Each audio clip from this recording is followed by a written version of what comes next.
I don't know if you've ever read the book by Robert Pirsig, Zen and the Art of Motorcycle Maintenance. I've brought that up before. It's not about motorcycles really. And I've had a Harley, but that came long after that book became my favorite book. I read it in '81, I think, for the first time. I think it came out in mid or late '70s. But it it's an interesting book. Let's put it that way. If you like to read, you like to think, you enjoy philosophy, you couldn't hate it.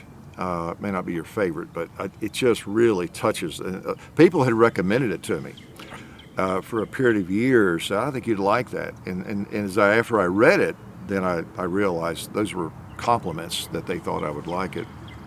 But it's an interesting book, and in that book he talks about quality, and quality of life, and defining quality and different things. And you'd have to read it, but it occurs to me at my advanced age how I've been very, very fortunate in most of my life. I say most of it, not all of it, but most of my life, I've been able to enjoy a lot of quality and be a part of a lot of quality. And by that, what I mean is I was able to, in college, to study the great writers and thinkers, for several years, and spend a lot of my days and nights writing papers and reading the great writers of all time, who are the great thinkers of all time, right?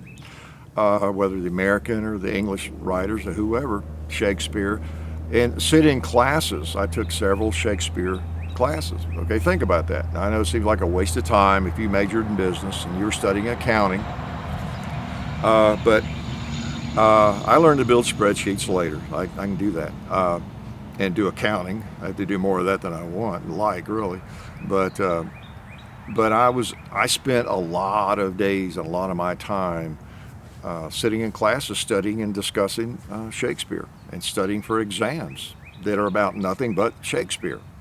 Okay, or whoever, or Emerson, studying poetry and novels, and took all those classes, contemporary novels, and you used to name American novels, and reading them, writing about them, and thinking about what those people had to say, And then I spent 29 years teaching that, turning around and teaching that, among other things, you have the grammar and the writing, but teaching those same great thinkers, sharing, not teaching probably, sharing those same genius thinkers with young people every day.